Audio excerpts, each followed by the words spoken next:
ఓసారి ఊహించుకోండి, దేశం కాని దేశం పొట్టకూటి కోసం వెళ్ళిన వ్యక్తి ఆ దేశపు చట్టాన్ని తెలుసుకోకుండానో అలుసుగా తీసుకోనో రూల్స్ పాటించలేదు. ఇమిగ్రేషన్స్ రైట్స్ లో అరెస్ట్ అయ్యాడు.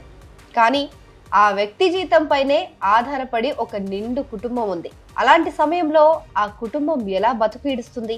ఒక్క వ్యక్తి అరెస్ట్ వల్ల ఏ తప్పు చేయకుండానే కుటుంబం అంతా రోడ్డున పడుతుంది కదా. ఇదేం కథ కాదు, నిజంగానే అమెరికాలో చాలా కుటుంబాలు ఇలాంటి పరిస్థితిలోనే ఉన్నాయి. అందుకే లాస్ ఏంజల్స్ మేయర్ ఒక సంచలనమైన నిర్ణయం తీసుకున్నారు. ఇక అరెస్ట్ అయిన వ్యక్తికి మాత్రమే శిక్ష, ఆ కుటుంబానికి కాదు అని తేల్చి చెప్పారు. ఆ కుటుంబానికి ఆర్థిక భరోసా కల్పిస్తూ క్యాష్ కార్డును అమల్లోకి తీసుకొచ్చారు. ఆమెలోని ఈ మానవీయ కోణం ఇప్పుడు ప్రపంచ నలుమూలలా ప్రశంసలు అందుకుంటోంది. లాస్ ఏంజల్స్ నగరం అక్కడున్న వలసదారులకు నగదు సహాయం అందించనుంది. ముఖ్యంగా ట్రంప్ పరిపాలనలో జరుగుతున్న ఇమిగ్రేషన్ దాడుల వల్ల ప్రభావితమైన వారికి ఇది పెద్ద ఊరట కలిగిస్తోంది. Los Angeles mayor current boss ఇటీవల ఇమిగ్రేషన్ రైట్స్ జరుగుతున్న నేపథ్యంలో వలసదారులకు నేరుగా నగదు సహాయం అందించే ఒక ప్లాన్ ను ప్రకటించారు. ఈ దాడుల వల్ల ప్రభావితమై ఇబ్బందులు పడుతున్న వారికి ఇది ఆర్థికంగా అండగా నిలుస్తుంది.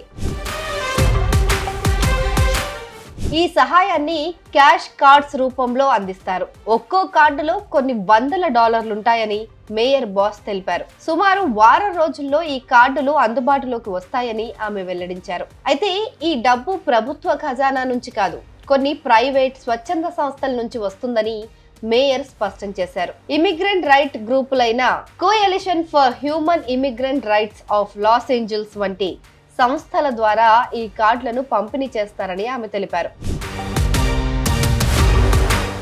మేయర్ బాస్ ఈ కార్యక్రమాన్ని 2020లో కోవిడ్-19 సమయంలో మేయర్ ఎరిక్ గార్జెట్టి ప్రవేశపెట్టిన ఏంజెలినో కార్డ్స్ పథకంతో పోల్చారు.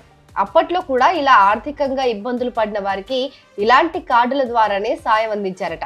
అయితే అమెరికా అధ్యక్షుడు డొనాల్డ్ ట్రంప్ చాలా శరవేగంగా మాస్ డిపోటేషన్ కి ప్లాన్ చేస్తున్నారు. అమెరికాలో పెరిగిపోయిన అక్రమ వలసదారులను తరిమి కొట్టడమే లక్ష్యంగా ట్రంప్ ముందుకైతే సాగుతున్నారు. అయితే ఇల్లీగల్ ఇమిగ్రెంట్స్ దేశంలో ఏ మూల దాక్కున్నా వారిని అరెస్ట్ చేసేందుకు ఇమిగ్రేషన్ రైట్స్ అని చెప్పి పెద్ద ఎత్తున రైడ్స్ చేస్తున్నారు. ఈ రైడ్స్ లో వీసా గడువు ముగిసిపోయి వీసా లేకుండా అమెరికాలో ఉంటున్న చాలా మంది పట్టుబడుతున్నారు. అంతేకాదు ట్రాఫిక్ వైలెన్స్ వంటి చిన్న చిన్న కేసుల్లో ఉన్నా కూడా పాత చిట్టాలన్నీ బయటికి లాగి వాళ్ళను అరెస్ట్ చేస్తున్నారు అధికారులు. ఈ భయంతో ఎక్కడ ఎప్పుడు ఎందుకు అరెస్ట్ చేస్తారో కూడా తెలియట్లేదని చాలా మంది భారతీయులు విదేశీయులు కూడా బయటికి రాకుండా ఇంట్లోపలే దాక్కున్న పరిస్థితులు చూస్తున్నాం. ఇలాంటి పరిస్థితుల్లో ఫ్యామిలీలో ఒకరు అరెస్ట్ అయితే మిగతా మెంబర్స్ అందరూ గడ్డు పరిస్థితి ఎదుర్కోకుండా ఈ క్యాష్ కార్డ్ పనిచేస్తుంది.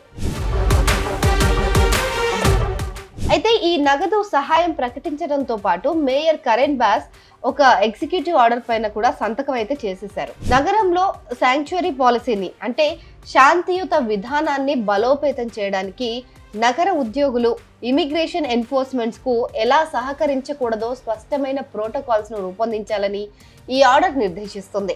అయితే లాస్ ఏంజల్స్ తీసుకున్న ఈ నిర్ణయం పైన వైట్ హౌస్ విమర్శలు చేసింది. దీన్ని సిగ్గుమాలిన స్టంట్ గా అభివర్ణించింది. వలసదారులకు నగదు ఇవ్వడం కంటే అమెరికా పౌరుల కోసం ప్రాధాన్యత ఇవ్వాలని వైట్ హౌస్ ప్రతినిధి ఒకరు పేర్కొన్నారు. కానీ ఏదేమైనా ఏ దేశం నుంచి వచ్చినా వాళ్ళు మనుషులే. ఒకరి తప్పు వల్ల కుటుంబం అంతా శిక్షింపబడకూడదని కరెన్ బాస్ తీసుకున్న నిర్ణయం నిజంగా గ్రేట్.